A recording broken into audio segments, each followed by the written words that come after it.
तर आता आपण ही पोलीस आयुक्तांची देखील पत्रकार परिषद बघतोय। थेट प्रतिक्रिया नेमकं या सगळ्या संदर्भातला काय तपास पुढे आलेला आहे त्या संदर्भातली माहिती पोलीस आयुक्त देत आहेत। पुण्यातल्या बावधन परिसरात हेलिकॉप्टरचं दुर्घटना होऊन 2 पायलट आणि एका इंजिनियरचा मृत्यू झाला। या सगळ्या संदर्भातला तपास पोलिसांकडून सुरू झालेला असून पोलिसांकडून अधिक माहिती दिली आता जाते।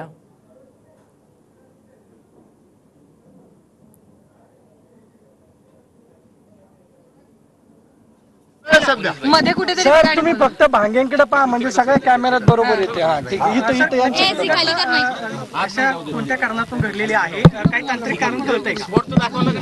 हेरिटेज एव्हिएशन या कंपनीचं दिल्लीचं हेलिकॉप्टर रात्री हॉल्टला ऑक्सफोर्ड या ठिकाणी होतं। सकाळी साधारण 7:30 आसपास त्याने टेकअप घेतल्यानंतर लगेचच ही दुर्घटना घडलेली आहे असं प्रथमदर्शनी लक्षात येत आहे।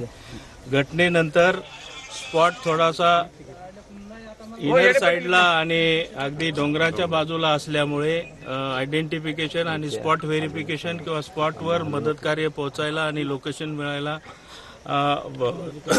आपल्याला 10-15 मिनिट उशीर झाला, परंतु ताबडतोब त्या ठिकाणी स्पॉटवर मदत कार्य पोहोचून त्या ठिकाणच्या 3 बॉड्या, 2 पायलट आणि 1 इंजिनियर यांच्या बॉड्या आपण मदत कार्य आणि सर्वांच्या यानं ससून हॉस्पिटल या ठिकाणी पाठवलेलं आहे। सर माहिती मिळते कुणाला घ्यायला चाललं होतं आणि किती वाजताचं टेकऑफचं त्यांचा टाइम ठरलेला होता किंवा काय कारण मिळालीत की समोर? त्याबद्दल कुणाला घ्यायला चाललं होतं याबद्दल सांगता येणार नाही, परंतु झू साठी टेकअप झालेलं होतं अशी एक थोडीशी माहिती मिळालेली आहे। दुःखामुळे अपघात कशामुळे झाला काय हे आम्हाला नाही सांगता येणार। तांत्रिक विश्लेषण कसं केलं जाईल? कुठली सीआरची टीम येते अशा पद्धतीची माहिती? दिल्लीवरून त्यांची टीम येते, ते तांत्रिक विश्लेषण काय असेल ते दिल्लीवरून आलेली टीम नंतरच आपल्याला पूर्ण माहिती मिळेल। टीम सर त्यांची नावं समजू शकलीत कोण होते? 2 पायलट आणि 1 इंजिनियर आहेत, एक भारद्वाज आहेत, एक परमजीत आहे आणि एक पिल्लई आहे, अशी तिघांची नाव आहे। आणि कोणी एक्स आर्मी होतं त्याच्यामध्ये आता जे आय कार्ड मिळाले त्यात असं लक्षात येतं की एक नौसेनेतले रिटायर्ड ऑफिसर होते। कोण भारद्वाज? सर कंपनीचे काही लोक आलेत का, काय माहिती आहे कंपनीचे लोक? काय असं सांगितलं होतं कारण हवामान हवा होती, घटना घडली त्यावेळेस जाणून इकडे नव्हतो, त्यामुळे नागरिक आरोप नाहीये। कारण सकाळी धुकं होतं असं स्थानिक सांगतायत आणि त्याने टेक ऑफ का केलं, त्यांचं टायमिंग सकाळी 7:30चं होतं अशी माहिती मिळते। त्यामुळे आपण आता त्या गोष्टीवर भाष्य करणं योग्य होणार नाही।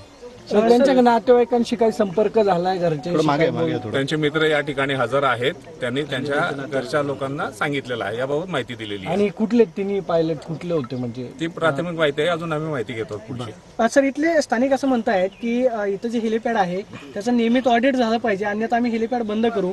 जर कोणाची याच्यामध्ये चूक असेल तर कारवाई करणार का आपण? ते टेक्निकल इन्व्हेस्टिगेशन झाल्यानंतरच्या ह्या गोष्टी आहेत, ते आता सांगता येणार नाही।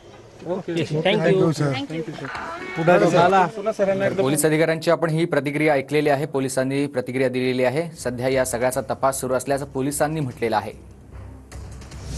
पुण्यातल्या बावधन या परिसरामध्ये सकाळी 7:30 वाजता हेलिकॉप्टरनं उड्डाण घेतलेलं होतं अशी माहिती पोलिसांनी दिलेली आहे। सकाळी 7:30 वाजता हेलिकॉप्टरनं उड्डाण घेतलं असून ते जुहूच्या दिशेनं निघालेलं होतं अशी माहिती पोलिसांनी दिली आहे। पुण्यातल्या बावधन या परिसरात हेलिकॉप्टर कोसळून 3घांचा मृत्यू झाला।